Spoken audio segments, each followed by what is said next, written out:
Welcome to FitPro Foundations, the podcast where you'll hear fitness professionals provide the ideas and the inspiration behind their success. My name is Karyn Silenzi, and today it is my pleasure to introduce the pioneer of power, Hunter Allen, legendary cycling coach, co-author of Training and Racing with the Power Meter, which has sold over 100,000 copies and is translated into 8 languages. Also co-developer of Training Peaks WKO Plus software and founder of Peaks Coaching Group.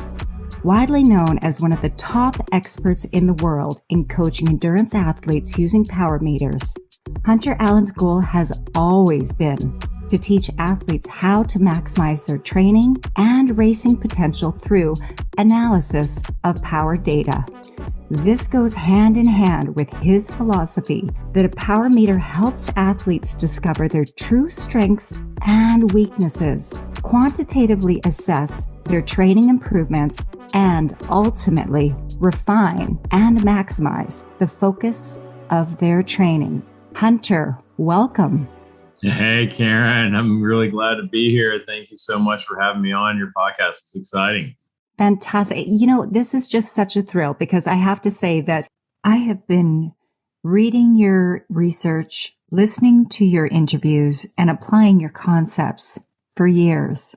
I see you being here today as a wonderful bridge between coaches that work with athletes in road racing and formalized training and bringing it into the indoor cycling world.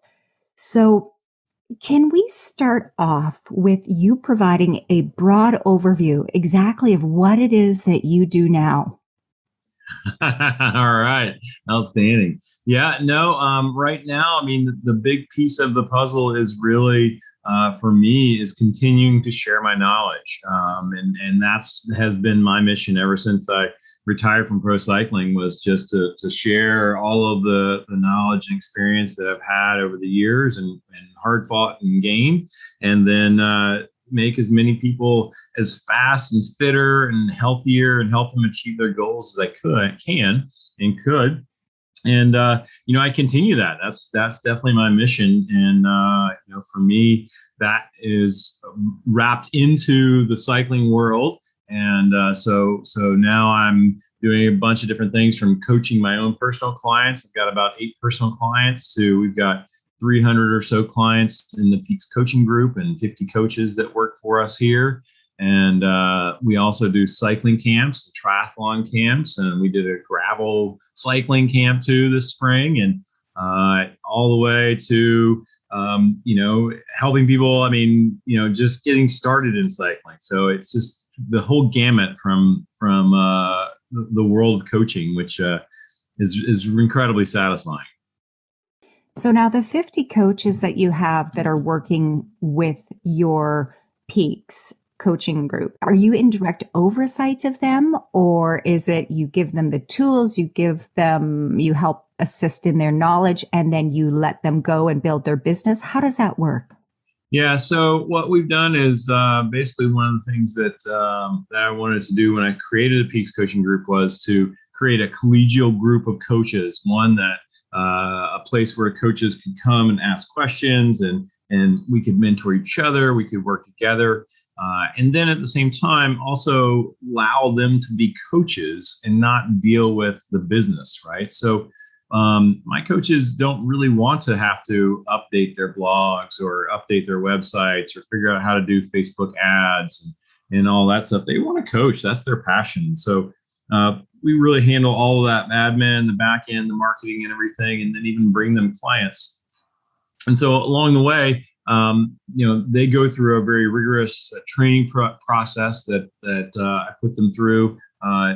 They have to become power certified to begin with through USA Cycling, which myself and one of my coaches, Dr. Stephen McGregor, he and I teach through USA Cycling. But once they've done that, then they go through another 8-week class with me, and then I mentor them all along. Now, after the first year or two, most coaches, they're dialed, right? They know how to coach. And so my goal has never been to create a bunch of mini me's. My goal has been to empower them so that they can apply principles of power training, but then also bring all their knowledge and their own expertise and their own personality to the table for their athletes. And so that's really how we work together. That is so powerful. I love that you say this because I am a big believer in that there is an exercise class and an exercise coach for every single individual out there. We don't all want the same thing. So the fact that you are advocating that coaches don't have to become mini Hunter Allens is wonderful. I mean, we're all working on this basis of power and how to improve fitness and how to grow our abilities over time. But I think that there's individual ways to do that. So before we dive into what you have to offer coaches per se, let's talk about the history behind why you're called the pioneer of power. Absolutely. Well, it's been a really fun and interesting journey. And back in 1999, one of my clients came to me and said, "Hey, I've got a power meter, this newfangled training device. Would you coach me with it?"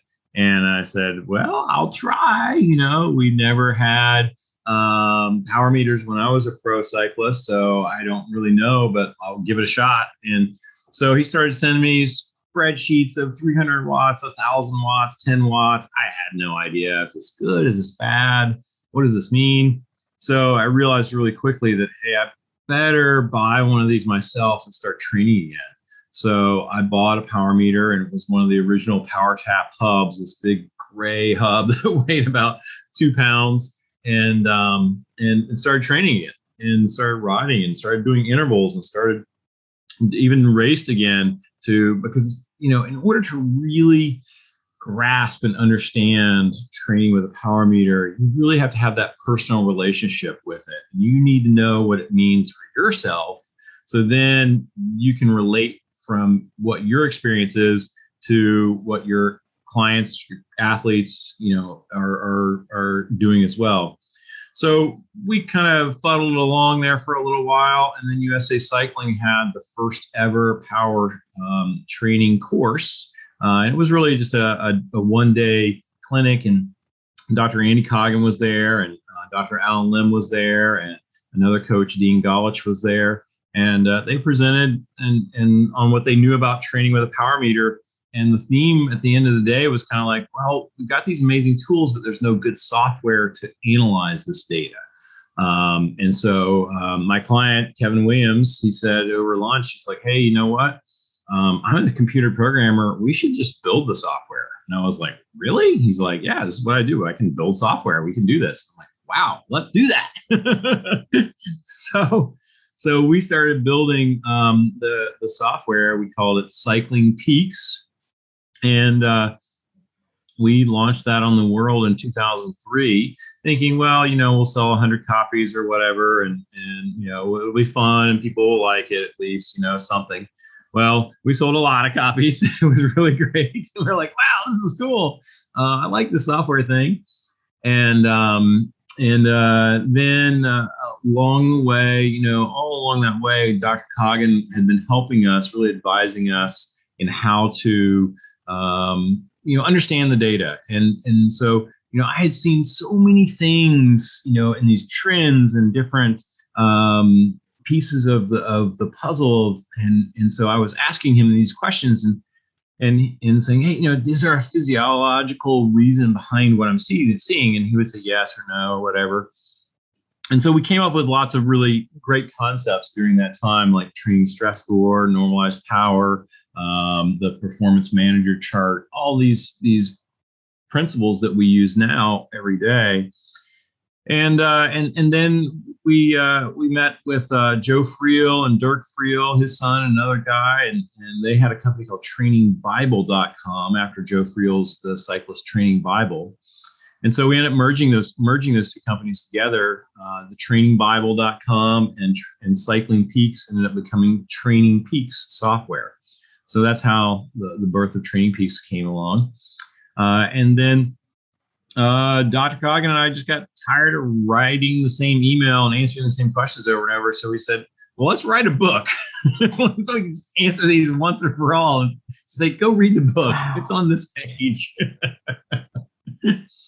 So we wrote Training and Raising the Power Meter, and it was wildly successful, and second, third editions, and it's become kind of the go-to book if you have a power meter.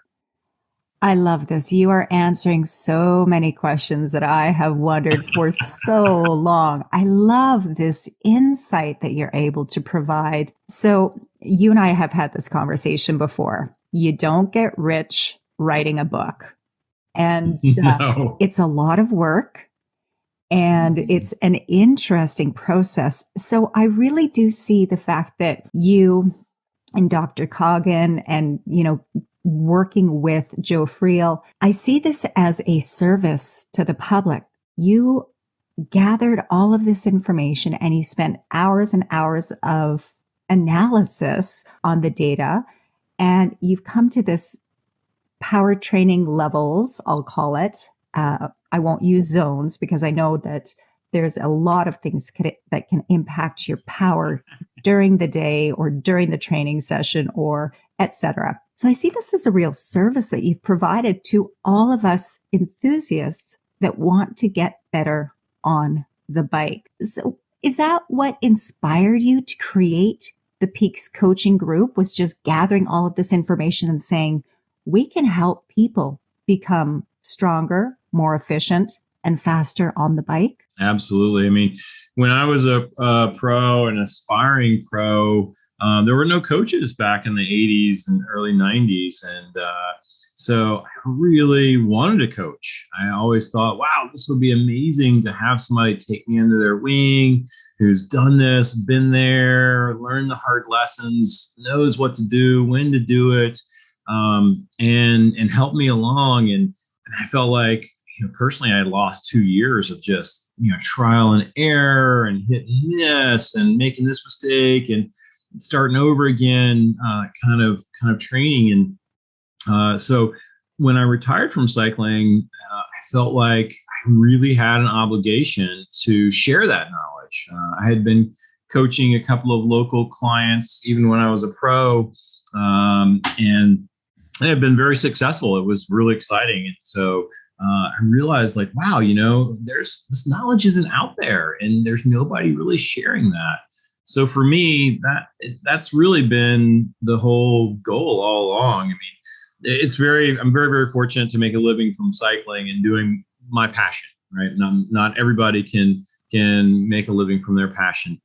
So I'm very, very thankful and fortunate from that perspective. At the same time, that's a byproduct of just like, wow, I want to just get the knowledge out there and share and help as many people as I can become better athletes, more successful. And hopefully that all, translates to happier lives and more successful in their own life and the rest of their life too. I love this. And it's really interesting that you found a way to balance serving others and also being able to create a career and a legacy. I will say that you've created a legacy here, because I teach on ICG bikes and we've got Coach by Color. And when I first started teaching on ICG bikes, it was the ability to be able to speak to power targets and understand your efforts was just electrifying, because in the past, working with other bikes, we'd have to be doing the mental math,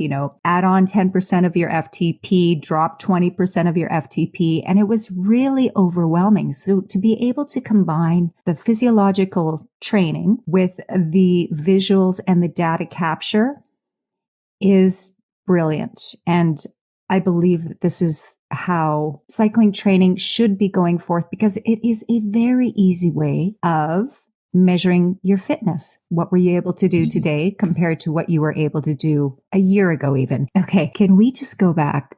I'd like to address something you said just moments ago about not having a coach or a mentor. You have achieved amazing results in cycling. So are you telling me that you were able to do this without someone guiding you? That there just weren't any coaches available for individuals that perhaps weren't a tour rider? Yeah, I mean, there really weren't. In the U.S., there was really only Eddie B, who coached and directed a team at the time. So unless you were on the team, you didn't have ability to talk to him. Joe Friel was doing a little coaching, but again, he was kind of unreachable at the time, and that was really it. I mean, we just didn't have, and we don't, here in the United States and Canada, we just don't have that incredible history of cycling that they have in Europe that comes from the club system. And so in Europe, I think that's one of the reasons why European cyclists are so good, is because a lot of them start when they're 5-6 years old in a cycling club that has like a little racing aspect of it. And I was in Italy 2 years ago and visiting the in Lake Como, which is a beautiful place, and went to the Church of the Cyclists, which was incredible. And then there's a museum up there on top of this mountain too, as well, with all of the cycling paraphernalia over the years. And it was on a Saturday morning, and in the parking lot there was a bike race for kids below the age of 10. And they all had these little bikes, and they're all like crazy Pinarellos and Colnagos, and they're racing their bicycles, and girls and boys. And it's like, this is amazing. And they have the dads out there, and they have their club coaches. And so I think that's really the thing that, we just don't have here in North America, is that feeder system. We don't have a way of bringing people into cycling so much, or triathlon, or whatever it is, like Europe does, or like the way we do with soccer, or American football, or basketball, or hockey. You can start playing ice hockey when you're like 3. It's true. So do you see a way of changing that? I mean, obviously what you've already done has changed the face of cycling globally. How do you see a way of bringing in younger athletes at a younger age here in North America? Because I agree with you. I've cycled over in Spain and in France, and throughout Europe, it's just a different feel. Number one, they're much more accepting of cyclists there. And number two, you're right. It starts at a much younger age, and it's part of their culture. Mm-hmm. Yeah, absolutely. And I think that, the biggest thing that we can do, and I worked with, I was on the committee at USA Cycling for many years, to try and, as a representative of coaches. And one of the things that I really pushed hard is how do we, create a beginner racer program, and how do we bring people through the process of learning how to become a racer, or learning, how to improve in a way that makes them a safer cyclist, that makes them have more fun and keeps them in it. And I think cycling here in North America, we even joke about it. Well, the CEO at the time of USA Cycling joked about it. He's like, we call them the one and done. And they come to a bicycle race, and they go get registered, and nobody says hello to them, and they put their number on, and then they go back to their car, and still nobody says hello to them. And they go to the race, and then they're in the race, and everybody's yelling at them, hold your line, you blah, blah, blah. And then they get dropped, and they're like, I'm going to go home and never come back to a bike race ever again, because this sucks. Where, if you had to, like, okay, wow, I've never done a bike race before.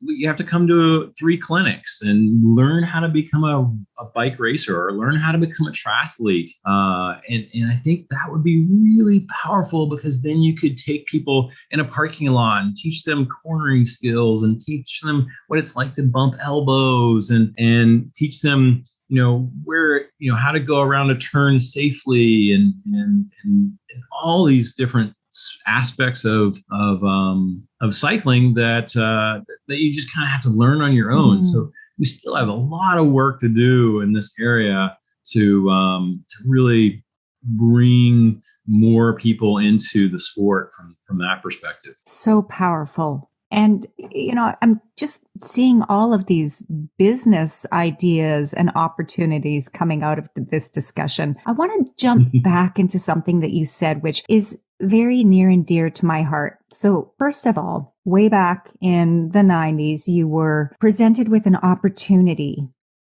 And through your work and collaboration with others, you were able to create a system that cyclists across the globe use now. So this is so powerful to me because I am all about collaboration and innovation. And I love the fact that it's leaders like yourself that identified opportunities like this and created something. So first of all, thank you. Secondly, you continue to talk about the fact that, our physiology is as unique as our fingerprints. And I love the fact that whether you're having a good day or a bad day, when you're looking at the data, you're talking about perceived rates of exertion, you're talking about heart rate, you're talking about power numbers, realizing that that information can change on a daily basis, depending on if you're getting sick or how well you ate that week or how much sleep you've gotten over the past few nights. And I think that this is really important to help people understand that, everything is always shifting. Nothing is absolutely set in stone, but through proper coaching and information and education, you can help them get to their targets. So that's the second thing I want to say. And the fact that you've mentioned this, you felt you had an obligation to get this information out to people. And again, I come back to this serving the public because I think that you've done an amazing job of this. We look at Zwift right now. Mm-hmm. Zwift is based on the concepts that you and Dr. Coggin brought to the public so many years ago. And I don't quite know that people thoroughly understand the impact that you've had on the industry. So I'm getting all fangirl here because I love the work that you do and I want to spread it to the world. So this is amazing. The way that you're shaping ideas for others, and I do say that you're shaping ideas for others because if we look at, you've worked with Tour de France winners and gold medalists in the Olympics. You have literally helped riders achieve national and world championships. Do you see that there is a way that current indoor cycling instructors can take even snippets of the work that you've done with these world-class riders and apply them in indoor cycling classes? Mm-hmm. Yeah. Well, one of the things that I think that has come out of these principles of power training, and again, it wasn't really our intention to create this system, so to speak. It was like, how do you use a power meter? And it was like, oh, okay, well, step 1, step 2, step 3, step 4, step 5, and all of a sudden, we wrote a book on all those steps and what to do, and that ended up becoming this system. And at the same time, it became very effective because it could be repeatable.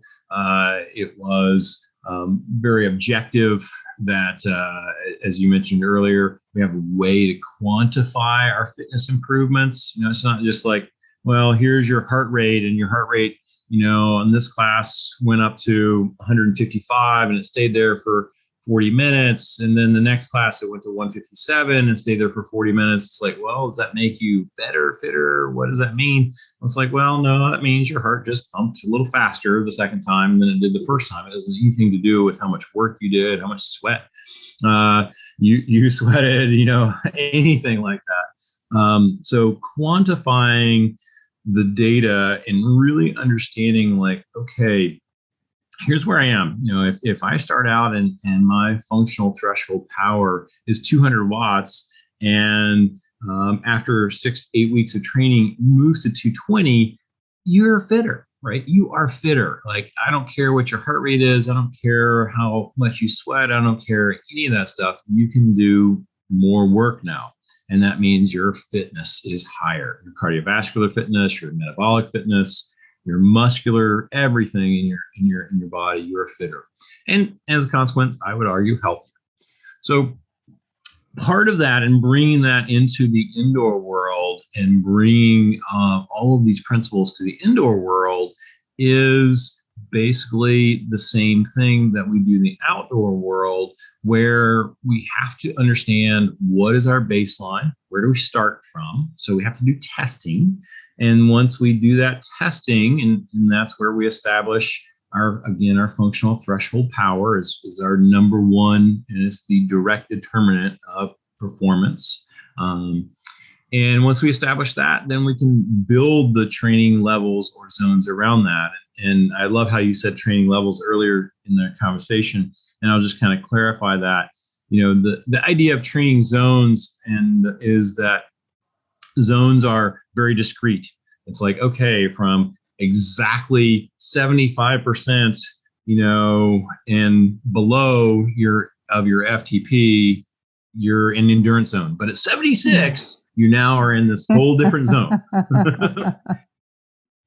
There's really no switch, right? It's kind of a rainbow. Mm-hmm. It's a continuum of colors here. And that's why, we call them levels. You can call them zones or levels, whatever you feel comfortable with, but really levels implies the fact that it changes and it's not this discrete thing. So I love that. So understanding where your functional threshold power is and then defining those training levels from that is really incredibly helpful for you to understand, how do I improve and where should I train to improve? Right. So that's the thing that's really changed, Karyn, over the years, is that we used to train before we had a power meter, and we didn't really know, are we training our anaerobic capacity system, or are we training our functional threshold power, or the lactate threshold in our blood? Is that increasing or not increasing?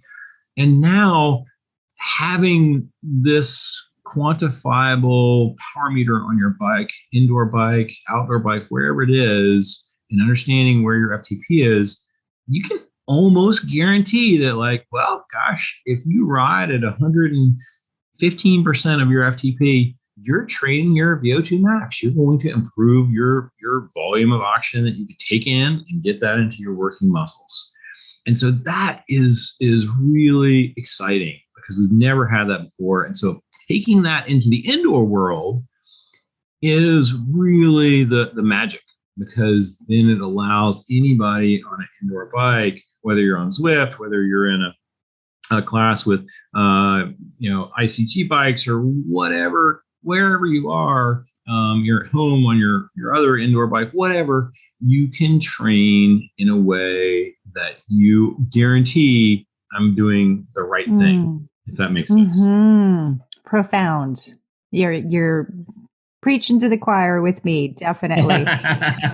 There's a bit of a debate in the world of indoor cycling as it relates to fitness clubs and facilities right now. In one camp, there are riders that base intensity by feel alone. They want to have fun and they have no interest in any of the data. Whereas on the other hand, you have riders that want to be able to measure and track their efforts and consistently are showing up to improve their abilities on the bike. They have fun, but it's a very different kind of fun. The belief by some is that indoor cycling is either fun or driven by data. And my response is always the same. Why can't it be both? When people create these dichotomies where it can only be one without elements of the other, that's where we run into trouble with all of the tools and the incredible bikes that we have, with the hundreds, if not thousands of hours of research that you and others have done. We can have both fun and performance. And this book that we are working on together, yourself and me and Brian to bring the two worlds of fun and functional indoor training together will hopefully serve both camps and put to rest this debate, as I believe we are doing our members and ourselves a disservice by suggesting that people are coming to the gym just for fun. They want fitness in one form or another. Mm-hmm. Do you see that there are any concepts that wouldn't translate well from the work that you do with racers or individuals looking to improve their fitness and the indoor world? Right. That's a great question. Because when you train for racing, or let's say you're doing a Gran Fondo or you're doing something else, you're training for a variety of conditions, both environmental, also terrain, and then you're dealing with all kinds of being on a bicycle out in the world. You've got to pedal, balance, etc., eat, drink. When we bring that indoors, one, there aren't quite as many demands on the body from that perspective, because you're just not, well, number one, you're not typically not riding as long. I mean, you're probably not doing a 5-hour indoor session. Some people do. So when you think of it from that perspective, riding outdoors, we need to have a larger, overall or encompassing level of fitness than is not, I don't guess is needed is the right word, but is necessary for indoors. So for example, like sprinting, right? I mean, we do all kinds of sprints outside. Right. It's just something we do. We sprint for town lines. Mm-hmm. We sprint against each other. We sprint, blah, blah, blah. Mm-hmm. Maximum efforts for 5 to 15 seconds, thrashing your bike back and forth, etc. And we just don't do that indoors. Right. You just don't end up doing that indoors. So, do you need to do that to be fit?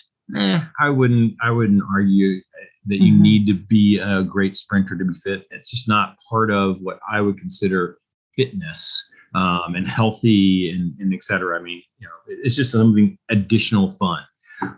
Now coming to FTP, outdoors, it's very, it's not easy. It's easier to get on that bike and just go for it for an hour. Right? Oh, it really is. I agree. It's way easier to do that on a bicycle outdoors, to go at your limit for an hour, than it is indoors. I mean, it just is. And it's still not easy. And that's why I came up with that shortcut of a 20-minute test. And really that's all that is the 20-minute test is just a shortcut. And you have to do the 5-minute test before it, because that fatigued you a little bit to help make your 20-minute more realistic to what you would do for an hour. So a lot of people forget that, oh gosh, I got to do the 5-minute test first. Yes, you have to do the 5-minute test first. Or they really don't go as hard as they should in the 5 minutes prior to the 20-minute test. Right. They might do it, but they're not going all out. Right. Exactly. But I think that's, that piece of the puzzle is that, so when and that's when I get asked a lot from people who are riding indoors, like, do I have to do the 20-minute test? Can I do like a 5-minute test and we figure out what my FTP is? And I'm like, not really. 20 minutes is kind of the minimum you need to do. I mean, because 5 minutes is so short that if you're very talented anaerobically, meaning that you can produce a lot of power for a short period of time, 1 to 2 minutes or so, and you kill it for 2 minutes anaerobically, that is going to skew your 5-minute number really, really high. And if you took a percentage off of that, let's say you take 85% off of 5 minutes and said, oh, well, this is my FTP, but then you really tried to go for an hour, you would be, pretty shocked at how low the number was. So, I think that you just have to just say, you know what, I'm going to do it, right? I've got to do the 20-minute test and I'm going to do it. And I just need to do it. That's tough for beginners. Yes. That's really tough for beginners. So I think that concept is a challenge for people who are new to fitness, if that makes sense. It's funny that you say that. So there's a couple of things. Yes, fractional utilization. When we're looking at individuals that do a lot of indoor cycling classes, I always say that people in indoor classes are really good at going hard for about 3.5 minutes because that is the typical length of the typical radio play song. So when you've got instructors that are like, all right, we're just going to totally kill it for the next song. Well, yeah, we're training our people to go really hard for a short period of time. Whereas if this concept of training with FTP and sub-threshold or even at threshold, where you can extend those periods out, this takes time to teach the body. If all you've ever done is go really hard for 3.5 minutes, take a break, go really hard for 3.5 minutes, take a break, etc. Yeah, I So I agree. love that you're saying this. And whenever I do FTP testing in my classes, everyone's really excited to do the 5-minute test, the 20-minute test. Oh, there are so many excuses and people not showing up to class because it is harder. You have to teach them about different pacing styles and teach them about finding that, just over FTP that you can hold. So it's fascinating. And I love that you recognize that this is a challenge as well. And yeah, when I try to do the 5-minute all out before the 20-minute test in my classes, I can tell people are not going all out. They're holding back because they want that FTP number to be higher. It's a point of pride or ego, right? What's your FTP? Oh, so funny. This mindset that we get. So would you say that, and this is going into some of the questions that some of our indoor cycling instructors had asked me to ask you, would you say that that's one of the common mistakes that you see when people are testing their FTP is that they fail to do that 5-minute test before the 20-minute test, or that they're not going all out? Yeah, absolutely. And like you said, you really have to go all out. And what does that mean? So let's make that really clear so people understand what that means. So when you do let's just back up just a little bit. So the FTP is important. And then what we do is we came up with this thing called the power profile. And that was a test of 4 different time periods in order to assess all of your 4 major energy systems. So we did the 60-minute test for the FTP. We did the 5-minute test to test your VO2 max ability. We did a 1-minute test to test your anaerobic capacity. And we do a 15-second sprint to figure out what's called your neuromuscular power. So that has been ubiquitous, since we came out with our book and started talking about the power profile in 2002, 2003. Everybody does that. And that's a really important thing because you need to know what are my strengths and weaknesses. Not just like where is my FTP and where's my baseline, but what are my strengths and weaknesses? Is my anaerobic capacity a weakness or is it a strength, et cetera? So we got to figure that out. So in that process, and we do the 5-minute test, and you have to pace yourself when you're doing your power profile 5-minute test.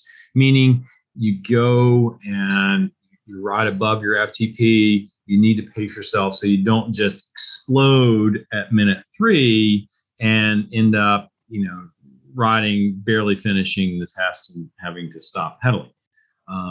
Now, that is very different than when you do a standalone, I'm going to test my 20 minutes and I need to do this 5-minute all-out effort beforehand to reduce your anaerobic work capacity, so your ability to work really hard for a short period of time. We're just trying to get rid of some of the freshness out of your legs and fatigue you.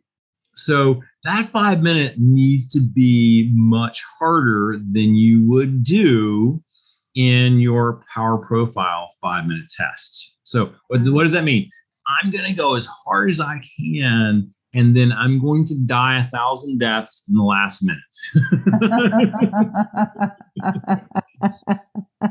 I love the descriptiveness. It's true. If you've ever been there, you just know.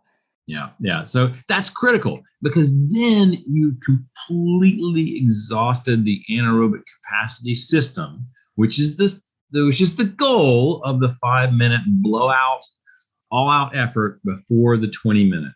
And then you need to take not a lot of rest between. I mean, like 5 minutes rest between that and then the 20-minute test, absolutely enough. And people are complaining all the time, oh, I'm not recovered from the 5 minute effort. Good. You shouldn't be. I don't want you to be. Um, so that means it worked. And the reason we do that, again, the reason we do that, we need to pre-fatigue the muscles, pre-fatigue the anaerobic system so it doesn't play so much of a role in the 20-minute test. At the end of the 20-minute test, when you've got, here's my number, 200 watts, you subtract 5% from that number. Okay, what's 5% of 200? 10 watts. My FTP is 190 watts. That's about what you would probably do for 60 minutes. It's a point of triangulation. If you really want to know what you do for 60 minutes, you just got to do 60 minutes. And I have done a few 60 minutes inside on my bike on the trainer. And those last 7 minutes are hell. They're horrible. You're just hanging on because you can just see the finish line. It's like, I can do this, but I don't want to do this. Oh, yes. And it's interesting because my 60-minute results were very closely related to my 20-minute factor calculation, not so close to my 5-minute. Okay. FTP number, right? Because I am one of those people where, yeah, I would rather go harder, shorter. So, but as you say, it was really good because it helped me to identify the areas that I needed to work on. And I was like, yep, I need to do a little bit more aerobic development because obviously I enjoy going hard for short periods of time, not so much long, right? But right. Well, that also probably speaks to your strengths too. You might just, do you have a really strong anaerobic ability? Yeah. Yeah. And this is really interesting as well, because, you know, in your book, Training and Racing with a Power Meter, you've got outlines of what people can do for training for the short events, the prologues, the long events, the centuries. I mean, there are cycling activities for every single person once they're able to identify what their unique powers are. So this is really good because this ties in with one of the questions that was asked. What's another mistake that you might see when people are testing their FTP? So we've got, they're not doing that 5-minute all out. What else do you see as a common mistake? So cadence is a big deal. So yes, let's talk cadence. Cadence is a big deal. So a lot of people will go to the extremes in cadence. And I think that's on either side. Like, okay, they'll pedal at 120 RPM or they pedal at 60 RPM. And I think that's so let's kind of talk about what the difference is and why people gravitate towards those different areas and why we need to kind of take the middle road as well. So 60 RPM is going to stress your muscular system more. All right. So you're going to use your strength, pure strength, like, okay, I'm lifting weights, strength of the muscles to help push on the pedals. So it takes away from the stress of the cardiovascular system. And so there are times when you might want to do that. Let's say, for example, if you're a bike racer. I once coached a really, really one of the best pro cyclists in the United States, and he would, in the last 5 to 6 laps of a criterium, he would pedal at a really slow RPM because he reduced his cardiovascular load, and he had big, strong muscles, so he could do it, and it didn't take away from his sprint in the end. Very smart tactic. But for most of us, when we pedal at 60 RPM, especially indoors, we're putting a lot of stress on your knees, which is just not good long term. And then two, you're not gaining part of the you're not really testing the stuff that we need to see, right? We want to see, where is your cardiovascular function? Like how good does this energy system work? Because that's back to kind of like, well, I'm doing this because I want to be fitter, healthier, lose weight, feel better, do whatever those goals are for you. That's a big part of it. So let's go to the other extreme. 120 RPM. These people typically don't have a lot of strength. They may already be really thin, and they may have very thin muscles, and so they can't push on the pedals hard because they don't have the strength to do that, but they have the cardiovascular ability to do it. And so they shift the system away from the muscular side over to the cardiovascular side and say, okay, I'm going to let my heart and lungs take this load, and I'm going to be here and pedal like crazy so I can, keep going here. So that's okay, but then that doesn't help us with kind of can we see what the muscular piece is doing as well? So bringing it back to the middle, and I would say anywhere between 85 and 95 RPM is a fine place to be.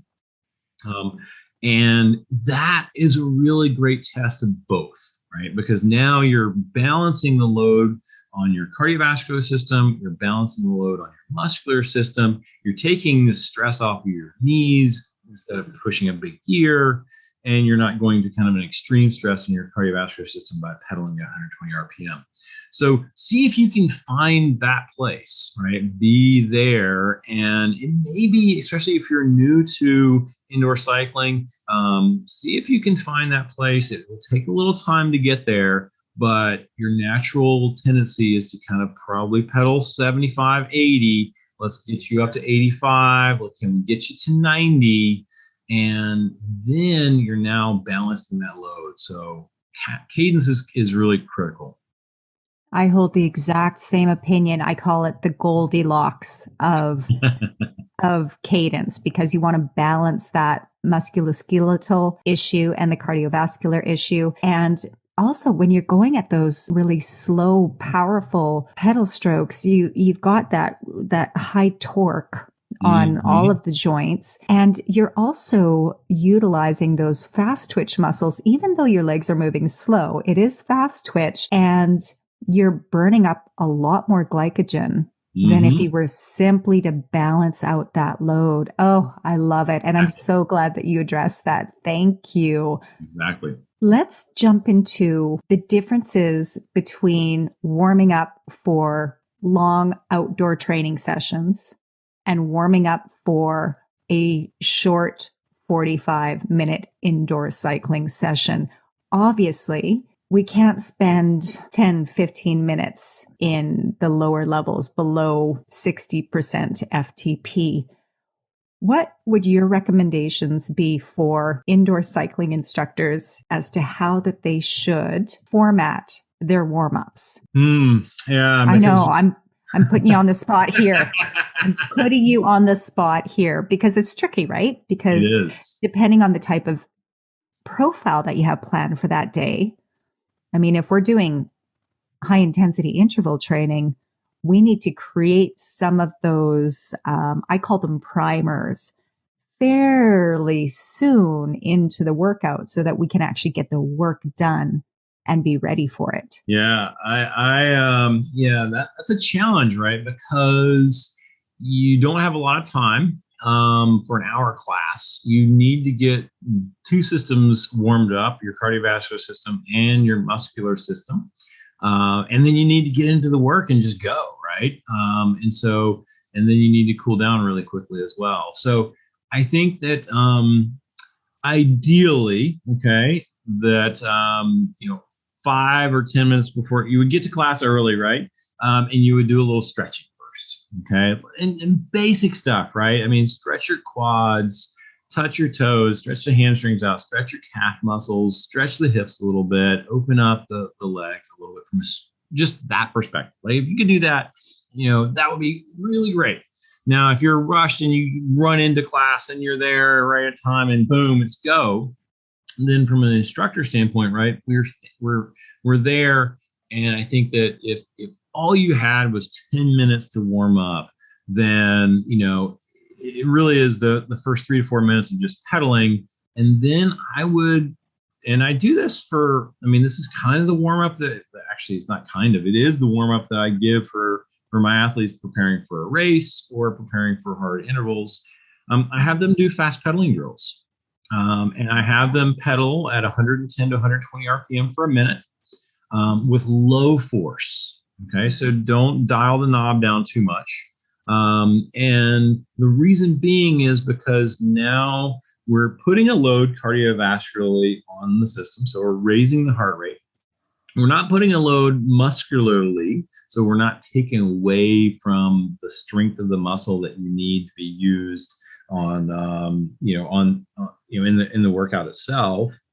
And then at the same time, it warms the muscle up and it gets the cardiovascular system going. So I do 3 of them, right? 3 times 1 minute. 3 minutes, 1 minute at 120 RPM, 1 minute 80 RPM, 1 minute 120, 1 minute 80, low force. And then if you have a little more time, then I would say, you know what, you should do a ramp for 3 minutes, where you start for a minute 1 to 2. Our minute 0 to 1 is at tempo pace, let's say 80% of FTP. Then minute 1 to 2 is now at about 90%, what we would call your sweet spot. And then minute 2 to 3 is right at your FTP. And it's an easy ramp to do. It's 3 minutes. It gets both the heart rate up and it also gets some work on the muscles. Take a minute break, an easier minute 2 break, and then boom, go into the workout. Because that way you've got both the muscular side and the cardiovascular side. They're warmed up and ready to go. Oh, fantastic. So, I was doing the mental math in my head about how long it would take to get through that. So you could accomplish that in, 7 minutes, where you're doing the alternating fast feet, the soft, quick spin, and then ending with a ramp where you're hitting, let's say you talked about hitting threshold. Now, if you were going to be doing a training session where you're focused on doing VO2 max repeats, would you then include at the end of that ramp a couple of short primers where they're hitting those power targets, but just for short periods of time, just to get the body ready? I think you could definitely do that. I don't think it would be absolutely necessary. Okay. I think that you can certainly do that. It might be less of a shock to the system by doing those little short primers, because it's always going to be a shock, right? And first one, right. Both of us, we've been riding bicycles indoors and out for many years, right? It's still a shock. Yeah, it doesn't matter how long you've been doing it. It's still going to feel the same way. Right. So, and I think, Karyn, the other thing is, right, we expect it, right? And we know that it's going to feel that way. And so maybe that's kind of the expectation that maybe as an indoor instructor, you ought to set, right? And you say, hey, look, these first couple of intervals, they're going to hurt. That's normal. That's okay. They do that for everybody. It's going to be a shock. And let people know that it's not just like, oh, wow, I feel like I'm about to fall over here just because it's me and I'm having a bad day. No, it's just normal. I love this, Hunter. I'm going to have to send this recording to all of the people in my classes because they always joke. They're like, you're the worst pep talker ever because you say this is going to hurt. And that's just how it feels. Get over it. Gosh, you are making me feel so validated right now. I love it. I love it. I love it. Excellent. Oh, that's great. That's great. So quick question. Where do you see the area of training with power in 10 years time? Oh, wow. That's a good one too. I don't take this wrong. And certainly people who are listening don't take this wrong either. I hope it's not about training with power in 10 years from now.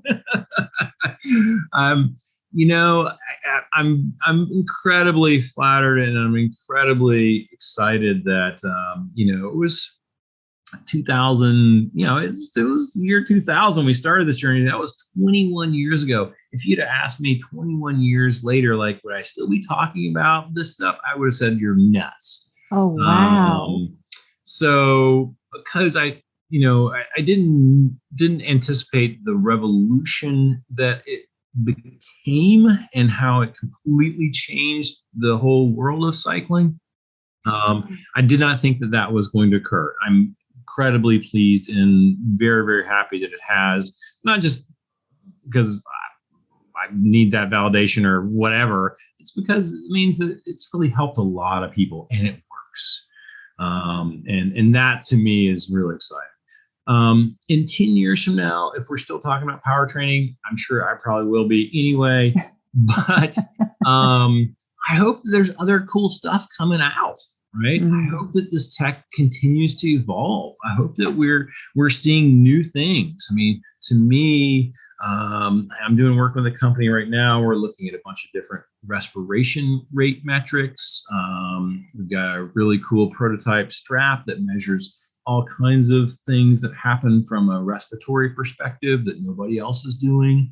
I worked with the Leomo company in Japan for 4 years to start working on motion analysis and what's happening with your body as you move through space on a bicycle or even in running.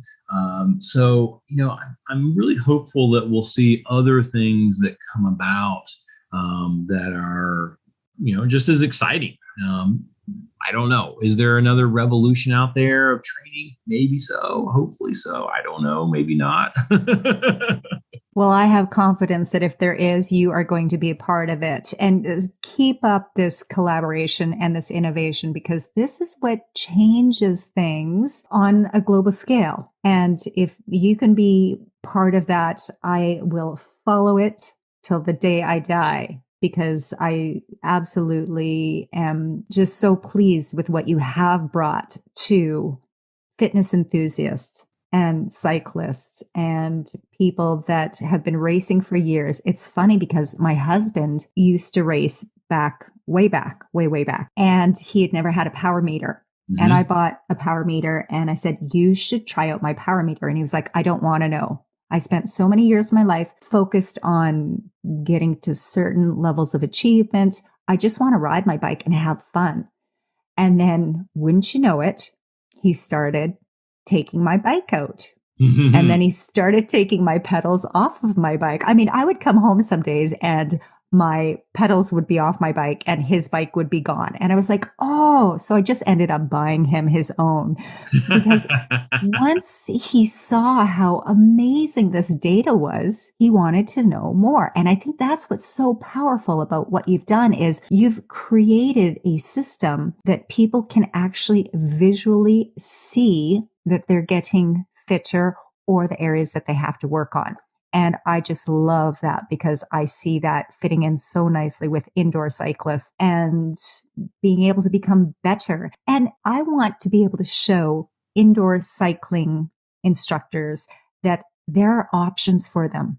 They have got more options than just sitting and teaching to the same 50 people every week after week after week. Tell us a little bit about the power training certification program that you have designed. And I think you've got one coming up, don't you? Mm-hmm. I do. I have one in June coming up, and it is a really fun course to teach, and it's 8 sessions, and then you do 2 one-on-one meetings with me afterwards. And each session takes you through the steps of power training, from all the way from the beginning all the way to the end. We even have a class just on the different power meters themselves and how they measure, so you understand the mechanics of what your tool is doing. And then we go in depth in the in the analysis piece as well. We have 2 sessions where we just look at data, and I explain, what does this mean? What does the shape of this squiggly line mean? Oh, the shape has a meaning? Yes, it does. So, and then we go into we have a whole session on some of the latest advancements that have come out. We've come out with some new things here in the past few years that continue to push it forward, which is a lot of fun. And as we learn more, as software gets better, we have more computing power, so that's allowed us to come out with some other new exciting metrics. And then in the end, you leave, you have to prove the first one-on-one session, you have to prove that you can analyze data and you understand power. To me, that's part of the test of your certification course. So you've got to really understand, how to use this computer program. What am I doing here? What is happening with this athlete? What should I do with them? And then we have the last session is just another one-on-one with me, and we go over whatever you want to go over. Any topic in the whole class we go over it. That way you can get all the answers to all your questions. And so it's a lot of fun. I've been teaching it for years now, and still really, really enjoy teaching it. Ends up being a small class, probably anywhere from 6 to 15 folks. And we find a mutual time that everybody can be on there. And that's, it just depends. The class that I just finished teaching, I taught on a Friday morning at 7 a.m. because I had 8 people from Hong Kong in there. And that would be Friday evening at 7 p.m. for them. And they were like, we want to be at Friday evening at 7 p.m. Okay, I'll teach it at 7 a.m. Friday morning. No problem. Fantastic. So this is 7 90-minute training webinars, but the webinars are not pre-recorded. No. They're live. Yeah. They're talking with you. Yes, absolutely. Absolutely. Oh, that's so powerful. Now, have you ever run these type of certification programs in person? And has this shift to the virtual delivery, is it in response to people being global or COVID, or is it just always the way it's been? No, I've taught them in person. So again, one of my coaches, Dr. Steve McGregor, Dr. Coggin and I used to teach him. I mean, we started teaching these together back in 2005 for USA Cycling and USA Triathlon. And then Andy said, I don't want to travel so much anymore. So then Steve started doing it, and that was just a great place. So Steve and I have taught him for years for USA Cycling all around the country and then around the world. I mean, I've taught this class in South Africa, New Zealand. I've been to Canada a few times. I've been to Peru. I've been, all over the place teaching the same exact class. So yeah, I'm happy to go and teach it, anywhere in the world. And I can do it, we can basically get everything done in 2 days, 2.5 days. It's kind of a half day Friday afternoon thing. And then Saturday, Sunday. But yeah, absolutely. What a wonderful opportunity. And so you would get CEUs for USAC. And do you see that there's a potential to get ACE or NASM credits, appealing to individuals that perhaps have those fitness certifications? I think that would be a really great thing. I've never done that before. But I think that shouldn't be too hard. I'm going to figure out exactly what needs to be done to make that happen and do it. So that would be great. Well, come talk to me about Canada, because I do that with the national certification program here in Canada. I'm one of their pro trainers. So when it comes to getting courses accredited in Canada, tick all of the boxes. We get to learn from you. We get to go really in depth into the WKO software, advanced analysis tracking, and then get a one-on-one session, get 2 one-on-one sessions with you. This is wonderful. And what is the date of the next one? You said June 10th? Gosh, I don't know, to be honest. let me look at my It's spring riding. I'm the same way. It's like my calendar goes out the door as soon as it's warm enough to start riding outside. Everything else gets put on hold. It's like, no, it's good weather. I'm going out today. So no, what you're I'll right. do It is June 10th. Okay. What I'll do is I'll put the links into the show notes so that anyone who's listening has an opportunity to read up on that and also see how it is that they could register for this course. Gosh, I feel so fortunate to have spent all this time chatting with you. And I recognize that your time is incredibly precious. So I don't want to take up too much more time, but could you leave us with one final piece of advice that you have for individuals that love indoor cycling and that want to take their own personal business forward into new opportunities? That's, I think that the number one thing that I would share with those folks is that, sticking to a system and believing in that it from a perspective of it's an endurance sport and there's nothing about the word endurance that it isn't. It takes time to get fit. It takes the workouts, the intervals are long, the workouts can be long. It takes perseverance in your business to make that happen as well. So remind yourself that endurance we're definitely an endurance sport and we're endurance coaches. And so don't expect like, wow, this is going to be, all of my students are going to be fit overnight and then, or my business is going to take off overnight. You have to remember that it just takes time. And that when and take that into your classes too, and let your students know that, okay, look, if you show up here once a week, you're not going to really gain the benefits of what you need to gain. You need to be here, and then it's going to take 6 to 8 weeks for it to really make a difference for you. It's not going to happen overnight. It's an endurance sport. So hopefully that helps. Oh, brilliant. I absolutely agree. And, the good things do take time. I think people are willing to put in the time and the effort as long as they know that it will eventually get somewhere, and consistency compounds. So I absolutely agree. And your endurance summit.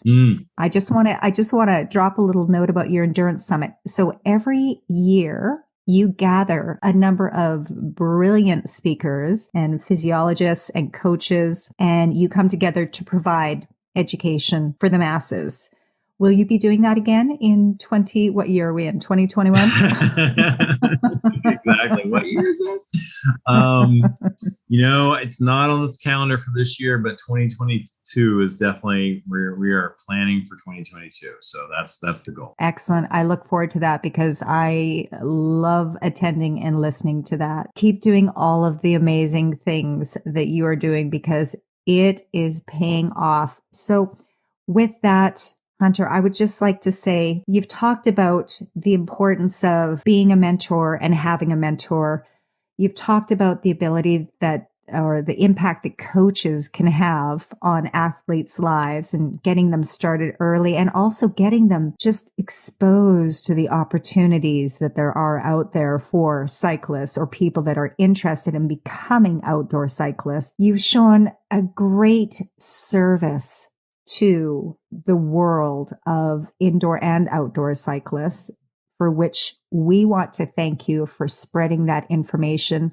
And there's an opportunity to do more with you. June 10th is your next course. So I'm going to put those notes up and the links up in the note. And again, thank you so much for taking time out of your day to continue to spread this amazing information. Thank you. I'm glad to be here. So fun to share.